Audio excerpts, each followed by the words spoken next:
Nós voltamos com o Jogo do Poder, recebendo hoje a secretária municipal de Desenvolvimento, Emprego e Inovação, Clarissa Garotinho, contando com a participação do jornalista Sidney Rezende, que deixou uma pergunta e eu pediria que repetisse rapidamente a secretária. Sidney. Eu não sei se vou melhorar a pergunta, mas eu vou fazer mais ou menos na mesma linha.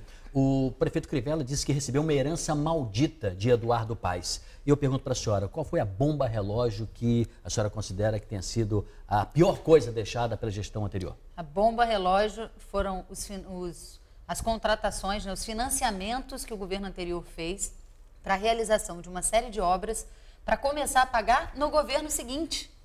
Né? Então, hoje a gente tem uma dívida de mais de 300 milhões sem disponibilidade de caixa, porque essa dívida foi empurrada para o governo posterior. O que mais me assusta é que, falando agora um pouco de política, durante as eleições, né, o candidato Pedro Paulo, que era o candidato à sucessão do Eduardo Paes, apoiado por ele e que era o chefe da Casa Civil, que tinha acesso a todos esses números, prometeu coisas absurdas durante a campanha que ele sabia que não poderia fazer. Porque a situação realmente encontrada em caixa na prefeitura, ela não chega a ser a situação do Estado, porque o Estado enfrenta outro tipo de problema. Mas é uma situação que, se o BNDES não chegar junto nesse momento e ajudar a fazer o refinanciamento da dívida do Estado, do município, né, se a gente não conseguir renegociar essa dívida, será realmente difícil. Então, aquele cenário que o Ricardo Bruno havia dito, da possibilidade eventual dos servidores terem dificuldade de receber seus salários em setembro, é mais provável o BNDES ficar sem o recebimento do que emprestou do que os salários atrasados. Você acha que esse cenário é o provável? Se você fosse o prefeito, qual seria a sua decisão? Pagar o banco ou pagar o salário do servidor? O BNDES precisa entender a situação financeira que o município do Rio de Janeiro está vivendo. Então, mais um prefeito vai bater em Brasília, né? Pedindo lá socorro. É verdade. Secretária... Você falou de inovação. De inovação. Eu queria que a senhora dissesse para a gente o que a senhora tem nesse campo. É um campo de extrema importância e que pode fazer frente, em alguma medida, à questão do desemprego, se for bem explorado. Nós entendemos essa junção da secretaria, né? Hoje a gente está cuidando da parte de desenvolvimento econômico, emprego e inovação. E eu acho que esse é um tripé bastante interessante, porque o desenvolvimento ela vem através das novas tecnologias, ela vem através da inovação, e a inovação hoje ela gera empregos melhores e mais qualificados, porque daqui a um tempo a gente vai ter o emprego disponível e não vai ter aqueles que estão capacitados tecnologicamente para ocupar essas vagas de emprego. Né? Então a gente precisa avançar numa outra direção. O que a gente está fazendo? Nós reformulamos todo o conteúdo pedagógico das naves do conhecimento, são 9 na cidade do Rio, elas estão em áreas de periferia. E nós agora começamos a fornecer cursos, né, no novo conteúdo programático, na área de audiovisual, curso de games.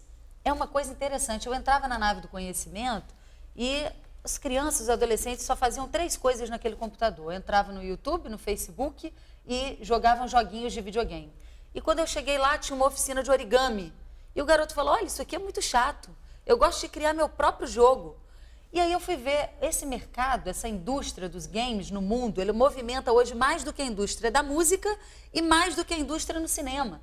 E o Brasil está na lista dos 10 maiores consumidores de games do mundo, mas não figura na lista dos produtores. Então o que a gente quer fazer é tornar esse lazer algo produtivo. Então nós iniciamos agora gratuitamente na prefeitura um curso nas naves para 540 alunos, de introdução ao game design, e depois esses jovens poderão fazer toda essa cadeia produtiva, animação para games, roteiro para games, criação de personagens. E isso essa indústria criativa, principalmente na área da tecnologia, é algo que nós queremos incentivar. Sobre isso, secretária, eu acompanhei alguns seminários ano passado, mostrando que, junto ao Ministério da Ciência e Tecnologia, mostrando que o Rio de Janeiro perdeu muito espaço no campo do desenvolvimento na informática, por conta, quer dizer, até certo ponto, por conta da indústria do petróleo. Na verdade, toda a pesquisa no Rio foi direcionada ao campo do petróleo. Isso ocupou um espaço e deixaram de lado a questão da informática. Todas as indústrias que desenvolviam trabalhos nesse sentido acabaram saindo do Rio, porque o Rio ficou centrado na questão da tecnologia do petróleo, com postos, com centros de estudos avançados lá na Ilha do Governador, da Petrobras e de outras empresas internacionais que para cá vieram. Quer dizer, pode ser feito alguma coisa para atrair novamente investimentos no campo da tecnologia, na área de informática para o Rio, que na verdade sofreu aí uma baixa muito grande nos últimos tempos. Estamos desenhando um projeto a pedido do prefeito Marcelo Crivella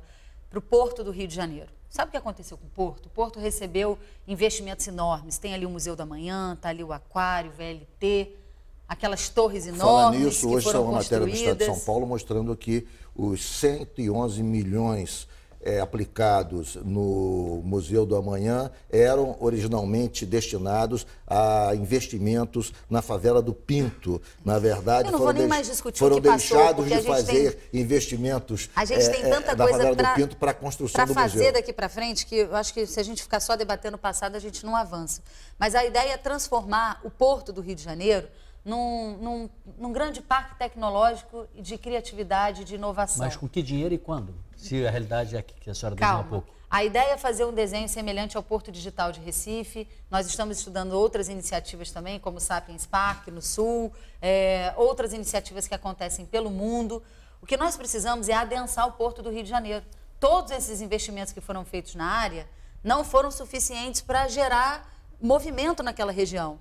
Então, você não consegue ocupar os edifícios comerciais. Aquelas torres grandes, né, lindas, construídas ali ao longo do porto, elas estão com 10% de ocupação só.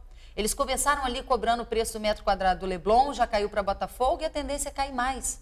A rede, as 3 redes hoteleiras, né, que tiveram seus projetos de hotel aprovados na região, eles estão agora solicitando uma conversão para edifício residencial, porque eles acham que já não tem mais atratividade para a rede hoteleira ali.